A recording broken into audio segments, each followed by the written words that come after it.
Well, we know the scheduling is coming out in a couple of days on Wednesday night. The Southeastern Conference will tell us who Georgia and everybody else is playing in the 2024 season. The question I've got coming into this thing is, who would Georgia fans be more likely to want to come to Athens, LSU or Alabama? Because I think we're going to be seeing one of those two teams between the hedges in 2024. Real quick replay of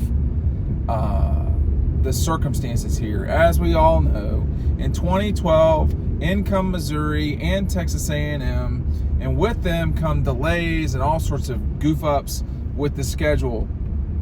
Well, now we're at 2024. The league is sort of having a one-off season, trying to figure out if they're going to move to 9, which they eventually will, it looks like to me, whether they get paid or not.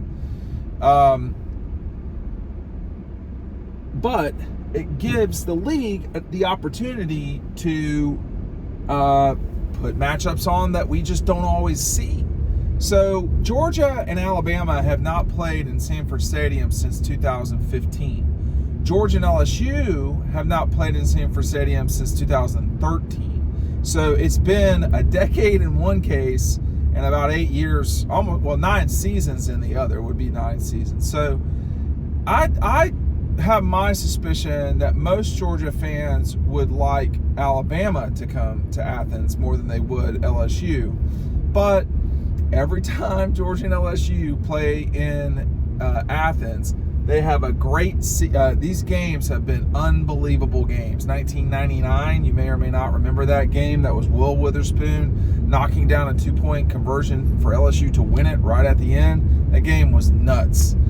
2004, Nick Saban and LSU come to Georgia, get blown out, 45-17, something like that. It was a nasty, nasty loss for LSU.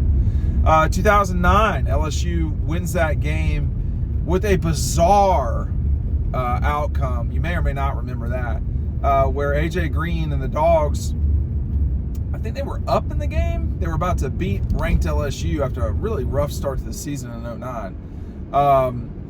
They were about to win that game, and a bizarre personal foul call on, or celebration penalty on A.J. Green.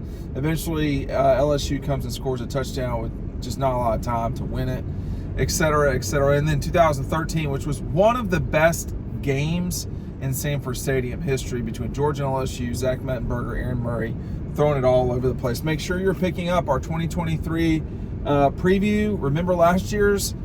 I ran out of them. I don't know, that could happen again this year, the way that they're going.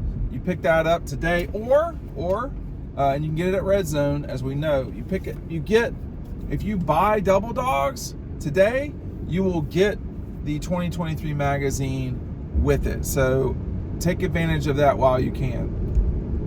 So LSU's not been back to Athens since that game in 2013, which again was an epic affair between both the Dogs and Tigers.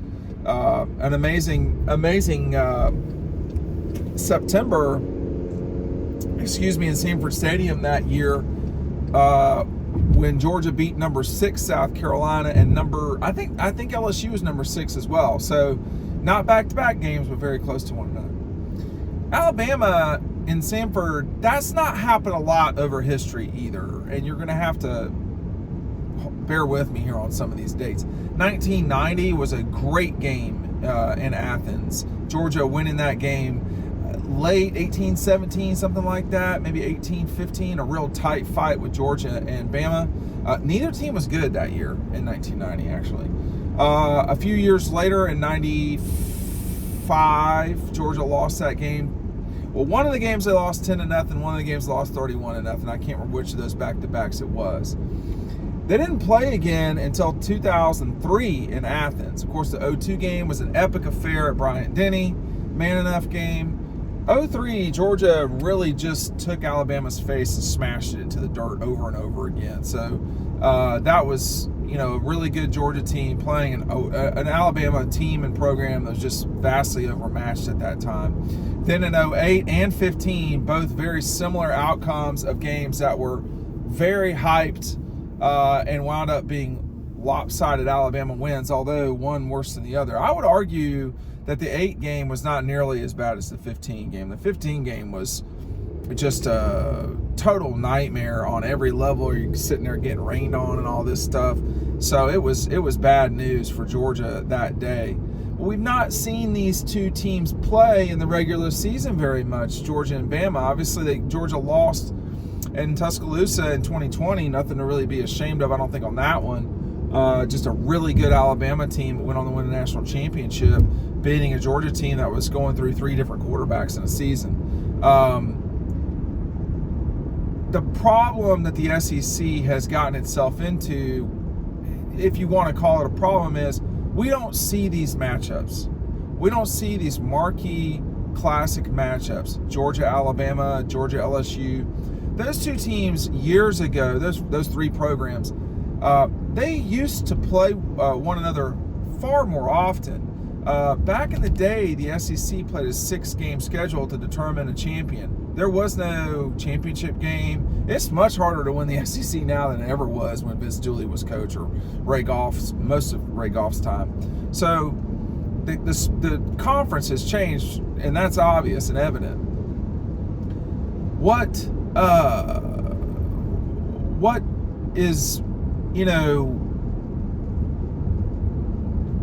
basic here, though, is the league understands that it's a reality television show, and the 2 premier programs, the 2 that have won, the last 3 national championships, well, the last 4 national champion programs are the programs I'm talking about right now, and they need to play each other in an SEC controlled contractual game. Georgia and Alabama have met more outside of the regular season in the SEC since 2012 than they have in the regular season. They only met twice in the regular season since that time. They've played multiple SEC championship games. They've played multiple national championship games, and it's the most watched game outside of Ohio State, Michigan in the last 11 seasons of college football, and they don't even play every year. They don't play every year, and they have just a few million fewer viewers than Ohio State, Michigan. Well, the SEC controls this game. They can play it however much they want.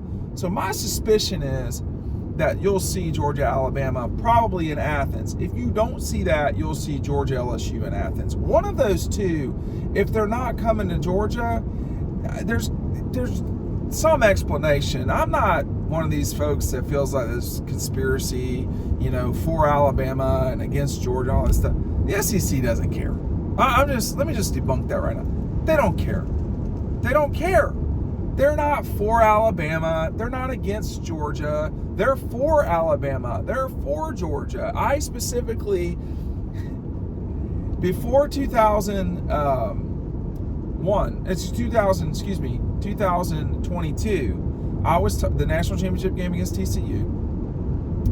I was talking to a very high up SEC official on the sideline before the game, and his comment about that moment was, we actually get to cheer this time. They wanted Georgia to win. When it was Georgia, Alabama, they can't do anything. Like, they just there to congratulate the winner and say that they want the SEC to be great. So, get the conspiracy stuff out of your life. I mean, it's so silly to think that, the SEC doesn't care if Alabama is the nonstop winner. They don't care if it's LSU or Vanderbilt. They just want the league to win. And right now, you're seeing that. And right now, you're going to see in the future the league put these types of teams together more often. That's the whole point of this new TV contract, is to get more visibility. And it sounds strange. This contract's only a 10-year contract. Like, they're not going on forever. So that next contract window is right around the corner. Probably in about 7 years, they can start negotiating a new deal. And that means to me that in the next 4 to 6 years, they can renegotiate this deal. Now, they won't get that right away, because that's how business works. They agreed to this with Disney. This was what the agreement was. Disney shouldn't just rip it up because it's not good for the SEC the way that they thought it would be. That's not how contracts work. So, I think that but they're gonna have to show what they've got. But this is not a very long contract. This is not like the ACC entered into with some crazy thing. And I think that Georgia fans would be most interested in seeing Alabama come to Sanford. But we'll see. I mean, you tell me down below. It's going to be Alabama or LSU. It's one of the two. I think, what would be very surprising is you didn't get either of those two and you didn't get Texas. So, they want big games, marquee games, and the league will use any excuse to put Georgia and Bama together. They did it in 2020 because they knew they had two stars. It was the biggest game that season in the SEC, if I'm not mistaken, in terms of viewership. So that's what I expect. We're going to see what Greg Sankey and company do.